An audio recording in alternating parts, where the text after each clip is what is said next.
வந்து grid design பார்க்க போகிறோம். கிரிட் டிசைனில் 3 லைன் போட்டிருக்கேன். 3 லைன் போட்டு உள்ளே வந்துட்டு எலிஃபண்ட் வரைய போகிறோம். அதாவது எப்படின்னா இப்படி ஒரு கோடு போடுறீங்க, இப்படி ஒரு கோடு போடுறீங்க. அதுக்கப்புறம் இந்த மாதிரி மேலே வந்து ஒரு கவு ஷேப்பில் வரைஞ்சிட்டு இப்படி ஒரு புள்ளி பக்கத்தில் இந்த மாதிரி ஒரு ரவுண்ட் போட்டு இந்த சைடு வந்து இப்படி ஒரு யானைக்கு கால் வர மாதிரி இந்த சைடு இப்படி போட்டிங்க அப்படின்னா ஒரு யானை ஆயிரும். இது வந்து ஸ்மால் எலிஃபண்ட் அந்த மாதிரிக்கு நம்ம எல்லாத்தையும் போட்டுட்டு உள்ளே வந்துட்டு கலர் கொடுத்துட்டோம். அந்த டிசைன் வந்து ரொம்பவே சூப்பராக தெரியும். இந்த எலிஃபண்ட்லாம் எப்படி போடணும்னு அடுத்த வீடியோவில் நான் போடுறேன். சும்மா சிம்பிள் தான், ரொம்பவே சிம்பிள் தான். இந்த மாதிரி நல்லா சின்ன ஒரு கோடு போட்டுட்டு இப்படி ஒரு புள்ளி வைக்கிறீங்க. இந்த இடத்துல இந்த மாதிரி ஒன்று போடுறீங்க. இப்படி போட்டு இப்படி விட்டால் அது வந்து ஒரு சின்ன எலிஃபண்ட் ஆயிரும். ஸ்ட்ரெயிட் லைனு, அது மேலே ஒரு பெரிய கொடை. சிம்பிளாக ஞாபகம் வச்சுக்கணும். அப்படி ஞாபகம் வச்சுக்கணும். ஸ்ட்ரெயிட் லைனு, பெரிய கொடை, கொடையில் புள்ளி, இந்த மாதிரி ஒரு சின்ன இது கொம்பு நோடுது. இப்படி தான் ஸ்மால் ஒரு சின்ன எலிஃபண்ட் வரையலாம்.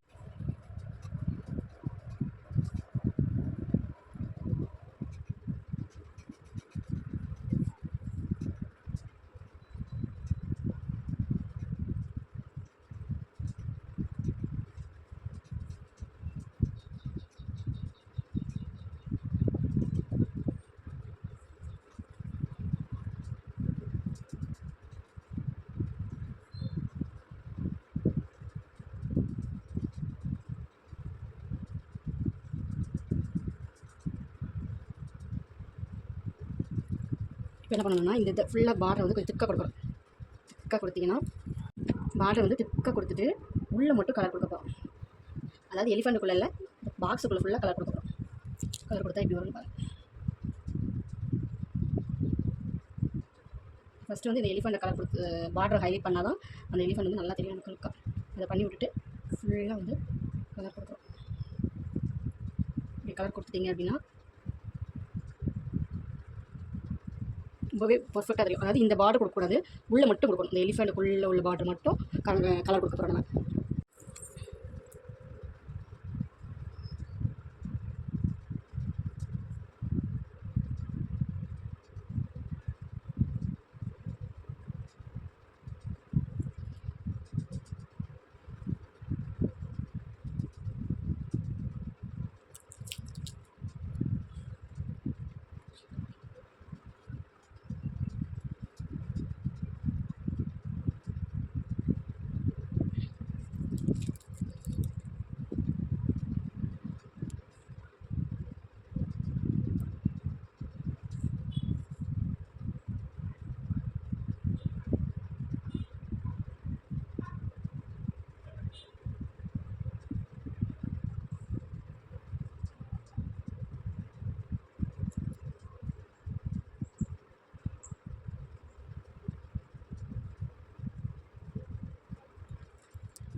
இந்த மாதிரி இந்த டிசைன் வந்து சூப்பராக இருக்கும்.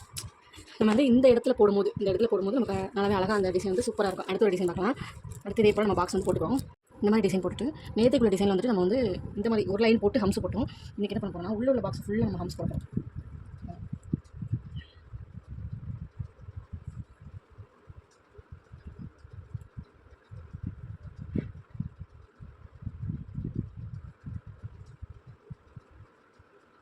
உள்ள பாக்ஸ் ஃபுல்லாகவே நம்ம ஹம்ஸ் போடுறோம்.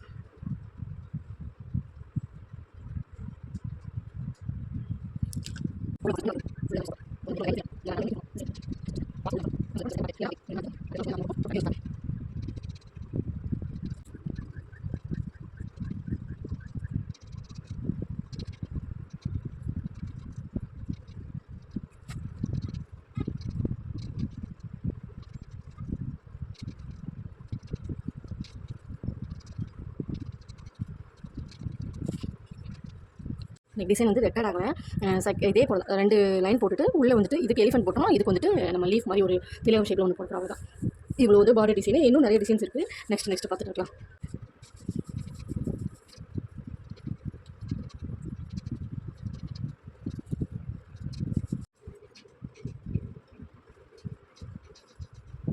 ஓகே ஃப்ரெண்ட்ஸ், எனக்கு இன்றைக்கி கிளாஸ் அமைச்ச வரைக்கும் நான் உங்களுக்கு போட்டு காமிச்சிருக்கேன். நெக்ஸ்ட் கிளாஸ் அனுப்பும்போது அடுத்த வீடியோவில் ரெக்கார்ட் ஆகி போட்டு காமிக்கிறேன். நெக்ஸ்ட் ஒரு வீடியோவில் பார்க்கலாம். நம்ம சேனலை சப்ஸ்கிரைப் பண்ணி வச்சுக்கோங்க. பக்கத்தில் இருக்கிற பெல் ஐக்கானை கிளிக் பண்ணி வச்சுக்கோங்க. அப்போ தான் நான் போடுற மெஹந்தி வீடியோஸ் உங்களுக்கு வரும். நீங்களும் இதே போல் போட்டு ப்ராக்டிஸ் பண்ணுங்கள். ப்ராக்டிஸ் பண்ணால் மட்டும்தான் அந்த நடுக்கெல்லாம் இல்லாமல் வரும். எனக்கே கேமரா தூக்கிட்டால் நடுக்க வர ஆரம்பிச்சோம். கேமரா தூக்காதுக்கு முன்னாடி நான் உங்களுக்கு ஒரு வீடியோ எடுத்து அதை காட்டுறேன் பாருங்கள். இதெல்லாம் வந்து கேமரா இல்லாமல் நான் போட்ட வீடியோஸ், போட்ட டிசைன்ஸு. அது எவ்வளோ தெளிவாக வந்திருக்கு பாருங்கள். கேமரா இல்லாமல் போட்ட டிசைனு எவ்வளோ தெளிவாக வந்திருக்கு பாருங்கள். பட் ஆனால் கேமரா எடுத்து ஸ்டாண்டில் மாட்டிட்டு எனக்கு டிசைனே வராது. அப்படியே கையெல்லாம் நடுங்க ஆரம்பிச்சிடும். இன்னும் ப்ராக்டிஸ் பண்ணோம். அப்போ அதுக்கு அர்த்தம் அதுதான். இன்னும் நம்ம போட்டு படிக்க தான் அந்த ப்ராக்டிஸ் வரும். கேமரா எடுக்காதப்போ எனக்கு நல்லா வரும். நல்லா போடுவேன், கடகடன் போடுவேன். எந்த ஒரு அடித்தல் திருத்தல், எந்த ஒரு லைனை தெளிவாக அந்த மாதிரி வரும். அதனால் கேமரா எடுத்தால் எனக்கு அது தெளிவே வராது. அப்படியே ஒரு மாதிரி நடுங்கும் கையெல்லாம். அதுக்கு வந்து ப்ராக்டிஸ் தான் அதிகமாக தேவை. நம்ம போட்டு பழக ப்ராக்டிஸ் வந்துடும். நான் எனக்கு சொல்லிக் கொடுத்த ஒவ்வொரு கிளாஸையும் நான் உங்களுக்கு போட்டு காமிச்சிட்டு இருக்கேன். சீக்கிரம் நானும் பழகிக்கலாம், நீங்களும் பழகிக்கலாம். அடுத்த வீடியோவில் பார்க்கலாம். பாய்.